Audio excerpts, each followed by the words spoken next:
Thanksgiving dinner turned into a war zone the moment my sister dropped the news. I thought I just witnessed some routine paperwork at the lawyer's office, but turns out I had unknowingly signed over my designs under my brother Ryan's name. This after I had sunk $46,000 of my own savings to keep our failing family woodshop alive with a furniture line that actually landed us 3 hotel deals. And yet, according to my dad, I was just too sensitive and too artsy to understand real work. That's what he said, word for word. When I brought it up, he literally waved his hand at me like I was some annoying gnat buzzing around his head. That night, I walked out and never looked back. But now they're the ones calling me for help. Figures. Anyway, hey folks. Before we dive into today's story, I could really use your support. The channel's been slowing down a bit, and just hitting that subscribe button is one of the easiest ways to help us out. It's free, takes 2 seconds, and honestly, it helps us keep bringing you more awesome content. Your support seriously means a lot. Let's keep this thing growing. Thanks so much. Alright, let's rewind a little. I'm 32 now, male, and a certified interior designer with my own brand. Sounds fancy, right? Like it's all velvet cushions and moody lighting straight off Pinterest. I wish that was the case. Let me tell you how this all really started. See, our family woodshop has been around since my grandfather opened it back in the 1960s. Classic craftsmanship. The kind of place where the scent of sawdust and wood polish hits you before you even open the door. My dad? The man's practically made of wood shavings. He spent more hours talking to his lathe than to people. And my younger brother Ryan? Same mold. The kid could whip up just about anything with his hands by the time he hit 17. Always had a natural talent for it. Me though? I was the odd one out. While they were sanding and carving, I'd be off on my own sketching furniture ideas. Dad would glance over, shake his head, and say things like, "Drawing pictures ain't real work, son." Yeah, real uplifting stuff, right? My sister Claire? She was Mom's shadow, always glued to her side. Never set foot in the shop, but she had a talent for knowing everybody's business. I'm telling you, she could have been recruited by the CIA the way she collected gossip. When I told them I wanted to study interior design overseas at 18, Dad totally flipped. Called it a fancy degree for curtain pickers. He completely brushed off my dream like it was some silly phase. But I left anyway. I scraped by through scholarships, side gigs, and enough instant noodles to probably give my kidneys nightmares. College wasn't easy, but I crushed it. Got certified, worked with some big-name firms in Europe, and came back with real-world experience. My portfolio? Full of stuff that had actually been built and sold for real money. Did Dad care? Not one bit. To him, I was still a kid playing with crayons while Ryan was doing the real work back in the shop. Don't get me wrong, Ryan's good with his hands, no doubt. But the guy couldn't design to save his life, and he sweated bullets every time he had to talk to a client. No creativity, no vision, and definitely no people skills. By the time I returned, the shop was on its last legs. Their old colonial-style furniture wasn't selling anymore, too expensive and too outdated for today's buyers. They were maybe 6 months away from going under. So I pitched them an idea: let me design a clean, modern line aimed at boutique hotels and younger customers. Still handmade, still quality craftsmanship, just with a fresh, minimalist look to set us apart from the mass-produced IKEA stuff. Dad rolled his eyes. Called it that IKEA-looking garbage. But Mom? She'd been watching the books bleed for months. She talked him into giving me a shot. So I went all in. I didn't just design the line, I poured in $46,000 of my own cash to make prototypes, booked a booth at the biggest trade show in the country, and put together all the branding and marketing materials myself. I stayed up for 3 straight days leading up to that show. I was so wiped I almost collapsed at the event. But guess what? The collection took off like wildfire. It blew up on social media, designers, influencers, people I'd never met were sharing photos. Within a month, we had contracts locked down with 3 boutique hotel chains. The shop went from almost dead to slammed with orders like they hadn't seen in over 10 years. And Dad? He barely even acknowledged it. Just kept saying, people will come back to traditional furniture someday. Classic him. The shop was saved, orders were nonstop, but he still couldn't give me credit for turning it around. A few weeks before Thanksgiving, he calls me.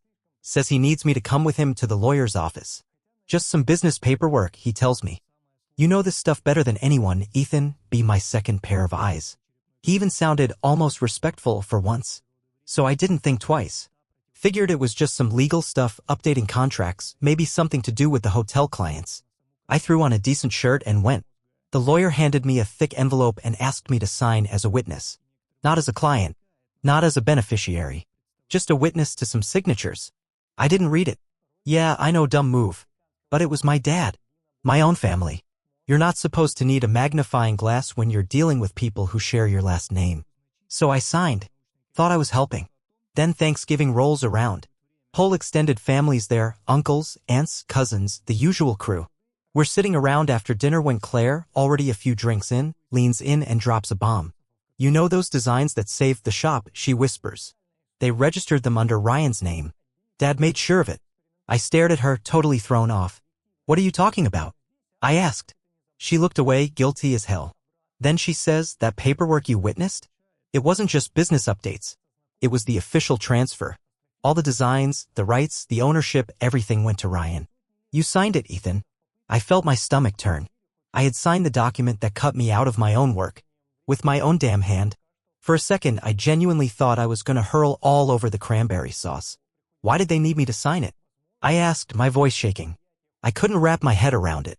Claire just stared down at her plate. They needed a witness. And they knew you'd show up if they made it sound like no big deal. I glanced across the table at Ryan. He had this smug little grin creeping across his face. Oh, he knew. They all knew. I looked back at Claire, still trying to make sense of what she'd told me. Then I turned to Dad. He wouldn't meet my eyes, suddenly very focused on his half-eaten plate. Dad, I said, keeping my tone calm, is it true? Did you really register my designs under Ryan's name? I asked, keeping my voice steady. The designs that saved your damn business? Dad just waved me off like I was an annoying fly buzzing around his head. You've got your fancy little design career, he said. Ryan needs the shop. Then came the dagger, he's got real skills. You're too soft for this line of work. Always have been. Too artistic. And of course, Mom stepped in with her classic peacekeeper tone, trying to soften the blow. Ethan, sweetheart, you've already got your certification, your contacts. Ryan only has the woodshop. They never got it. Never saw what I did as anything more than a hobby. I was just the guy who doodled pretty furniture. The soft one. The oddball. Even after I single-handedly saved the family legacy, they still couldn't give me an ounce of credit. So I stared my dad dead in the eyes and said, those so-called doodles of mine brought in $500,000 this year. I put $46,000 of my own money on the line to make it happen. And you, I paused, barely keeping my anger in check, you went behind my back and registered the whole thing under Ryan's name? Without even telling me? You tricked me into witnessing my own erasure. His face turned beet red. We built those pieces, he snapped. That's family property. That's the business. I let out this dry, bitter laugh. The kind that doesn't come from amusement but from a place so fed up it turns cynical. Then I guess I'm not part of this family. I stood up and left that night. Didn't look back. That was it. Cord cut. I hit a wall where I finally realized I'd become a background character in my own damn life. And I knew right then and there I wasn't going to keep the business running. Let it fail. Let them figure it out without the one person they pretended wasn't doing all the heavy lifting. I was done. Done being the free labor. Done smiling through their fake, we're so proud of you speeches while they handed my work over to someone else. And as I walked to my car, still in shock, I made the decision, no more chasing approval. No more brushing things off with a that's just how they are. Screw that noise. I wanted out. Out from the guilt. Out from the manipulation. Out from pretending we were some kind of warm, happy family. Even if it meant being completely on my own, I just wanted peace. But I'll be honest, those first few months? Brutal. I had quit my job at the design firm to help with the family shop, so now I had no steady income. My apartment looked like an empty shoebox, mattress on the floor, a folding table, and my drawing tools. That's it. Ramen noodles made their comeback. Every morning I'd wake up with this knot in my chest, wondering if I just burned everything to the ground for nothing. But then I'd remember they took my work. They never believed in me. And that was enough to get me moving again. Spite, let me tell you, is one hell of a fuel source. I started from scratch. Designed custom pieces for old contacts from my previous job. I rented this tiny room that used to be a storage closet. It was so narrow I could touch both walls with my arms stretched out. I spent my nights hunched over sketches, fingers smudged with graphite, surviving on protein bars and caffeine. As for my social life? Non-existent. Dating? Forget it. All I had was grit, a vision, and a whole lot of late nights questioning if I'd made the right call. Some nights, around 3 a.m., that voice would creep in.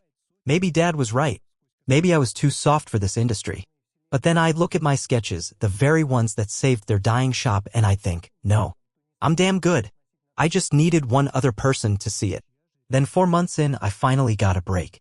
A boutique hotel owner, someone who had bought from our family back in the day, managed to track me down.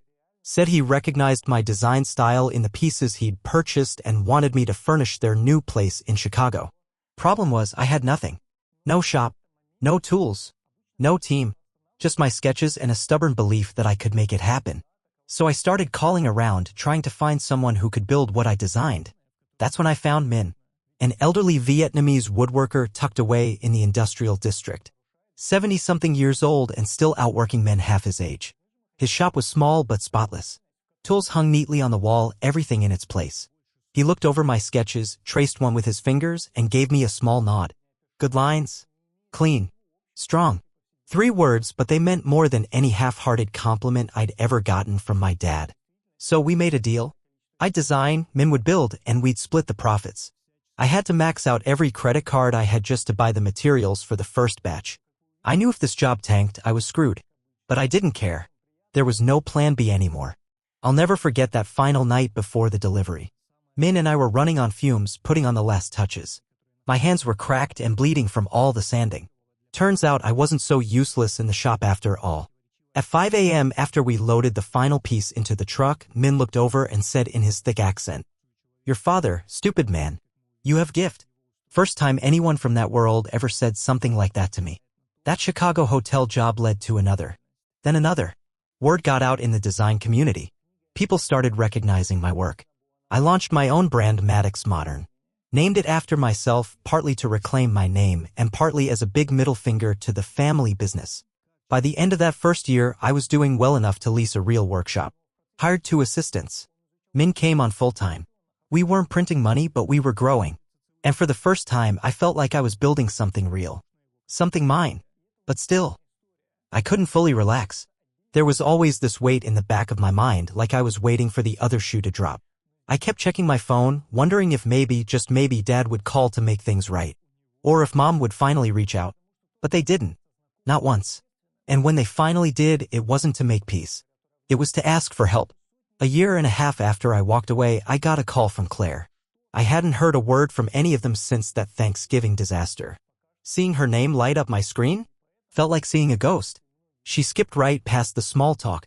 "Ethan, it's bad," she said. "The business is falling apart. Dad's angry all the time. Ryan, he's in way over his head." I just listened. Didn't say a word. I wasn't about to throw an "I told you so" in her face, though believe me, it crossed my mind. "The hotel contracts aren't renewing," she went on. "Ryan's been trying to design new stuff, but..." She paused. "But what?" I asked. "They're awful, Ethan," she said. "Like, people laugh when they see them. He's got the hands, but no eye. No creativity. No direction." And in that moment, I didn't feel smug. I didn't feel satisfied. I just felt exhausted. Exhausted from being right about people who would never admit I was. Then Claire hit me with the real bombshell. "Remember those designs they registered under Ryan's name?" she said. "Turns out you had already officially registered them yourself, right?" "Yeah, I had. Right after I created them. Before I even showed a single one to my family. It was standard practice. Part of protecting your work. I never mentioned it because, well, they were my family. I thought I could trust them. Rookie mistake." "Ryan's freaking out," Claire continued. "He's convinced you're going to sue him for using your designs." "They are my designs," I said flatly. "You know what I mean," she snapped, already sounding frustrated. "Anyway," she went on, "Mom asked me to feel you out. See if there's any chance you'd consider coming back. Help save the shop." I actually laughed. Not a mean laugh. Just that kind of disbelief that hits when you realize how absurd things have gotten. "They stole my work," I said. "Got me to unknowingly sign away my rights. Handed everything to Ryan. And now they want me to come save the day again? They're family, Ethan," she said. Like that word was supposed to erase everything. "Tell them no," I replied. "I've got my own business now." 2 days later, Ryan tried his luck. I didn't pick up when he called, so he left a voicemail.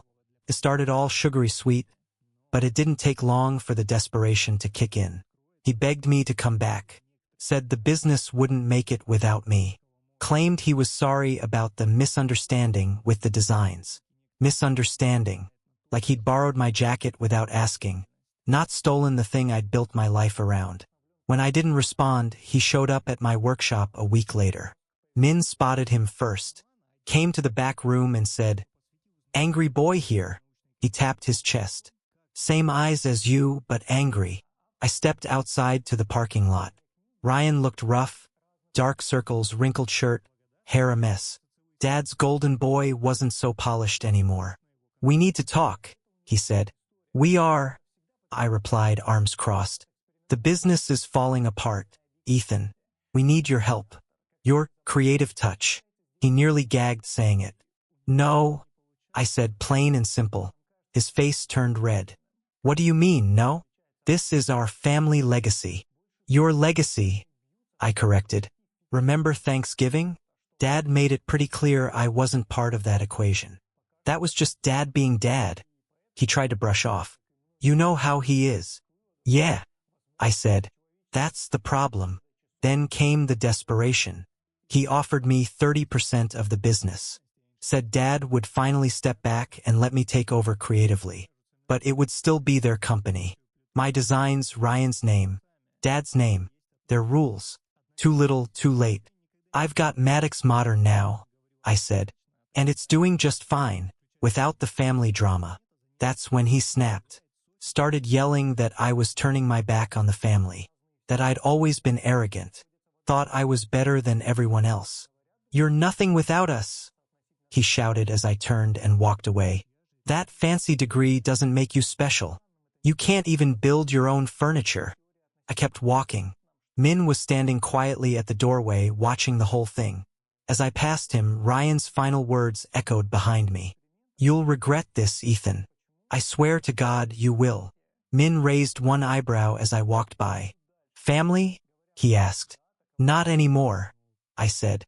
He nodded slowly, like he understood completely. "Better this way. No good tree grow in shadow." But it turned out Ryan wasn't just throwing a tantrum. His threat wasn't empty. It was a promise, and he wasted no time keeping it. About a week after that little parking lot scene, the online attacks started rolling in. One-star reviews started popping up for Maddox Modern on every site: Google, Yelp, niche design forums. All saying the same garbage. That I was a fraud. That I'd stolen designs from my family. That my furniture was poorly made and fell apart within months. Fake customers. Fake stories. Then came the social media posts. Ryan went on a full-blown rant spree. These long, emotional, completely fabricated stories about how I betrayed the family business. How I stole the Maddox legacy. He accused me of sabotaging the shop before I left. Said I took client lists. Even claimed I walked off with tools. Said I'd always been jealous of him. Always trying to one-up him. It was all lies. But the internet eats that stuff up. Nothing gets clicks like messy family drama. The comment sections lit up. People I'd known for years, mutual contacts, acquaintances in the industry, started reaching out, confused and uncomfortable, wanting to know my side. Some started treating me differently, like I'd suddenly grown horns. Worse than that, 2 big contracts I had in the pipeline got put on hold. One hotel chain called directly and asked if their order was still going to be delivered. With everything going on, I tried to stay calm, figured it would pass. Thought if I just kept my head down and did good work, the truth would rise to the top. But then Ryan crossed another line. He started contacting my clients directly, reaching out to them behind my back, telling them I was unreliable, that the quality of my work was questionable, that they'd be better off returning to the original shop. I found out when one of my clients forwarded me an email. Ryan had sent it personally, asking if there was bad blood between us. That's when it hit me. This wasn't just him lashing out. He was actively trying to destroy me. So I called Jordan, my buddy from college who'd gone into law. We still grab drinks when he's in town. I laid everything out for him, every detail, every document. I even showed him my original design registrations, all time-stamped and filed long before Ryan ever got involved. He flipped through everything, then looked up and said, "This is textbook defamation and IP theft. No question. You've got them dead to rights." I hesitated. "I don't want to sue my own family," I said quietly. He gave me this look. Not angry, just disappointed. Do they even count as family after what they've done? That landed like a gut punch. Because, deep down, I knew the answer. So we started small. Sent a cease and desist. Nothing aggressive, just a firm letter pointing out exactly what they were doing wrong and demanding they stop. Their response? Ryan posted the damn letter online, complete with another wild rant about how I was sending lawyers after my own blood. The comments were brutal. People calling me heartless, saying I was trying to ruin the people who raised me. A few local craftsmen even started publicly boycotting Maddox Modern. I never wanted this. I didn't go looking for a fight, but they kept poking the bear, crossing lines, dragging my name through the mud like it was sport. And then came the kicker. A friend of mine in the design world gave me a call. Said he'd seen Ryan at an event. Said he was showing off a new furniture line using designs that looked oddly familiar. They were mine. Old sketches. Stuff I'd shelved years ago. Pieces from my personal portfolio, ideas I'd been developing long before I ever brought them to the family. And now he was parading them around like they were his own. He must have taken those sketches from my old bedroom.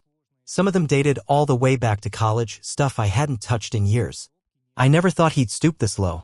That same day, I drove over to my parents' house. Mom opened the door, visibly shocked to see me standing there. Her hair was a lot grayer than I remembered, and it hit me then just how much time had passed. "Ethan," she said, like I was a ghost on her porch. She didn't hug me, didn't invite me in. "Where's Ryan?" I asked flatly. "Ethan, can't we just—" "Where's he?" I repeated more firmly. She sighed. "At the shop. I found them there, Ryan and Dad both hunched over a workbench like nothing was wrong. My sketches were laid out in front of them, bold as day. They were already mid-built. One prototype was half-finished, a chair I'd been perfecting for years. One I'd never even shown them. "What the hell do you think you're doing?" I barked. Ryan jumped. Dad straightened up slowly, that same old stubborn expression plastered across his face, the one that said he was right and the world just needed to catch up. "These were in your room," Ryan said, like that somehow made it okay. "You left them." I lost it. "Those are my designs. My intellectual property. You drew them under this roof," Dad snapped. "While we were putting food on your table." I stared at him in disbelief. "I made most of those while I was in college. At my apartment. And even if I hadn't, they're still mine. I created them. We're trying to save the business." Ryan shouted. "The one you walked away from?" "Yeah," I shot back. "The business you stole out from under me. The one that only survived because of my work, the same work you put your name on. The same work you tricked me into signing away at the lawyer's office." Dad stepped forward, face hard. "That's enough. Go run back to your little studio. You were always more poser than builder. Let the real men handle the business." I pulled out my phone, snapped a few pictures, my sketches, the two of them standing there using my designs, and turned to leave. "You'll be hearing from my lawyer," I said. And this time, I'm not being polite. 2 days later, we filed suit. It wasn't what I wanted, but they'd backed me into a corner. They'd stolen my past, were trying to steal my future, and they were actively sabotaging my reputation in the industry. Enough was enough. The lawsuit dragged on for nearly 8 months. Back and forth filings, depositions, endless documentation. And it wasn't cheap, it chewed through most of my savings. But I wasn't about to cave. Not this time. What floored me the most was how my family reacted. Instead of owning up to what they did, they doubled down. In court, they painted me as some vengeful son out to destroy a legacy out of spite. They claimed I owed everything I knew to Dad's so-called training, whatever that meant. They argued the designs were collaborative, that I didn't create them alone. They even tried to say that because I'd used their workshop for the first prototypes, the designs were property of the business. Like borrowing a hammer magically transferred copyright. But the evidence was ironclad. I had original design registrations. Emails from hotel clients praising my work, not Ryan's. Sketchbooks time-stamped years before the business ever saw a dime from those concepts. And let's not forget their own social media rants where they basically admitted they couldn't come up with anything worthwhile on their own. During his deposition, Ryan actually said, "We needed Ethan's designs because customers liked them better than what I could do." Right there, on record, the whole thing laid bare. Meanwhile, my business took a hit. Had to scale down operations. Decline some jobs I couldn't fulfill with one hand tied behind my back. Min did his best to keep things running, but it was rough. There were nights I'd lie awake thinking maybe I should have just let it all go. Started fresh somewhere else, far away. But then I'd remember the look in Dad's eyes that day at the shop. The smugness in Ryan's voice when he said I was nothing without them. And I knew I had to see it through. When the final hearing came around, I walked into that courtroom alone. On the other side, Dad, Mom, and Ryan sat together in a row like a united front. Claire didn't show up. Said she didn't want to take sides. Thanks for that, sis. The judge reviewed everything one last time. Evidence, testimony, timelines, then finally gave the verdict. Guilty. Ryan, and by extension the family business, was found liable for intellectual property theft, defamation, and intentional interference with my business. The judge ordered them to stop using my work immediately and awarded me $385,860 in damages. I almost couldn't believe it. That number covered it all: the legal costs, the lost contracts, and the full value of the stolen designs. It was way more than I expected. I glanced across the courtroom. Dad's face looked like someone had drained the life right out of him. Ryan just sat there, completely frozen, like his brain short-circuited. They didn't have that kind of money, not with the shop already circling the drain. Outside the courthouse, Dad approached me for the first time in almost 2 years. His voice was low, barely audible. "You've destroyed us," he said. "Is this what you wanted?" I looked at him, really looked, at the man I'd spent a lifetime trying to make proud. The man who never once said he was proud of me. The man who tricked me into signing my own work away. "I didn't destroy anything," I said. "You did, when you decided I wasn't worth respecting." "We'll have to sell the shop," he muttered. "The house too. Probably everything." "Not my problem." He shook his head slowly. "I don't even know who you are anymore." I almost laughed. "That's the thing, Dad. You never did. And you never wanted to." I turned and walked away. Didn't even flinch when Ryan called after me. "We're still your family. You can't just throw that away." But that was the truth. They threw me away a long time ago. I was just finally done pretending otherwise. It took them 3 months to scrape together the money. They sold the business first. All of it, the equipment, the client list. Everything except the building itself, which had been in the family for generations. Wasn't enough. Then they sold the house. The place I grew up. The place where I'd sketched my first ever designs. Dreaming about one day becoming a creator. Gone. And how did I feel? Not happy. Not sad either. Just hollow. Like there was nothing left to feel. Claire called me once during that time. Said Mom was barely holding it together. Dad wasn't speaking to anyone. Ryan had packed up and moved to Ohio. Took some job at a furniture factory. Guess the golden boy finally ran out of gold. Claire told me they were all pointing fingers at me. "They say you destroyed the family," she said. "They lost everything, Ethan." Like I didn't already know that. "They had choices," I replied. "Plenty of them. And every time they chose wrong." "They're still our parents," she said, almost pleading. "Being related doesn't give anyone a free pass," I told her. "You don't get to treat someone like garbage for years, trick them into giving up their life's work, and then cry family when it all blows up in your face." She didn't have anything to say after that.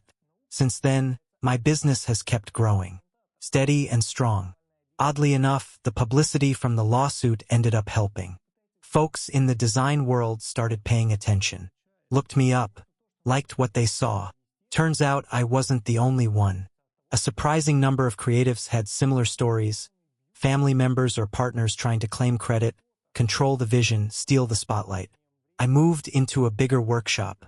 Took on more staff. Even brought in a young apprentice. Talented kid, but unsure of himself. Reminded me a lot of myself 10 years ago. He just needed someone to believe in him. I'm proud to be that person now. Min retired not long after. Still drops by now and then to critique my joinery and tell me I work too much. He's not wrong. I've poured everything I've got into Maddox Modern. Then last week, something strange happened. I was driving through my old neighborhood, not even thinking about it, and without realizing, I turned onto the street where the family shop used to be. Total autopilot. The building was still there, but the sign was gone. In its place was a faded, for lease poster curled in the sun-bleached window. I pulled over and just sat there for a moment. Then a pickup pulled up. 2 guys got out and started measuring the storefront. One of them gave me a wave. Looking to rent the place? He asked. I got out and walked over. Any idea what's moving in? I asked. Coffee shop, he said. Area's getting a facelift. More upscale now. I told him I knew the place. Used to be a family-run furniture store. He just shrugged. Things change. And he was right. They do. I got back in my car and drove off. No anger. No victory dance. Just peace. Like the last thread tying me to that place had finally snapped. And I could breathe again. The very next day, I was back at the workshop, going over some production schedules when Min came in with this odd look on his face. You have visitor, he said, clearly uncomfortable. I tell him wait in your office.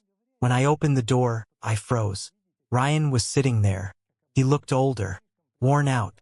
He stood up like he wasn't sure if he should be standing at all. What are you doing here? I asked. I heard about your business, he said. How well you're doing. He paused. Mom and Dad are in a small condo now. Dad's working part-time at a hardware store. He hates it. Mom's doing better. She joined some gardening club. Seems more at peace away from all the shop drama. I nodded, not really knowing how to respond. I came to apologize, he went on, for everything. The designs, the posts, the lies, all of it. He looked down. I was scared and jealous. Dad kept saying you'd leave us high and dry. I believed him. Before I could speak, he added, I've been doing some designing lately. Nothing major, just little pieces. But for the first time, I get it. I understand what it feels like to make something that's truly yours. Then he dropped the question. I was wondering if maybe there's a spot for me here? At your company? I know I don't deserve it, but I've got nowhere else to go. I stared at him, trying to process that. Part of me wanted to tell him to leave, slam the door shut, but another part of me remembered what it felt like to have nobody believe in you. You'd start at the bottom, I finally said. Basic workshop assistant. You'll have to earn every step. His relief was like a punch in the gut. Anything, he said. I'll do anything. That was 3 months ago. He's been in the shop since, learning, sanding, assembling, asking questions, keeping quiet. The hands-on stuff? He's always been good at that. And bit by bit, the crew's warming up to him. Even Min admitted, with his usual grumble, that Ryan's joinery was acceptable. I've kept him away from the design work. That kind of trust takes time if it ever comes back at all. But just last week, I saw him studying a blueprint with one of the senior craftsmen, asking how the angles tied into the modern lines. He's trying. Baby steps. It's still weird seeing him here, sweeping sawdust at the end of the day. Every now and then, I catch glimpses of the old Ryan, that cocky smirk, the entitled tone. But he reins it in. He knows who's running the show now. Sometimes, late at night, I wonder if Dad ever regrets it. If he looks back on what he threw away. But most of the time, I don't think about them at all. I'm too busy building something that matters. Min always says, good trees grow anywhere, as long as the roots are strong. Took me a long time to understand that. My roots? They weren't planted in some dusty old workshop or the Maddox name. They were built on belief. The belief that I had something worth creating. And once I accepted that, I grew. So yeah, some people might say I went too far. That suing my own family, forcing them to sell the shop and the house was overkill. But after years of being overlooked, disrespected, and used, I finally stood up for myself. The real win wasn't the payout. It wasn't the magazine articles or the accolades.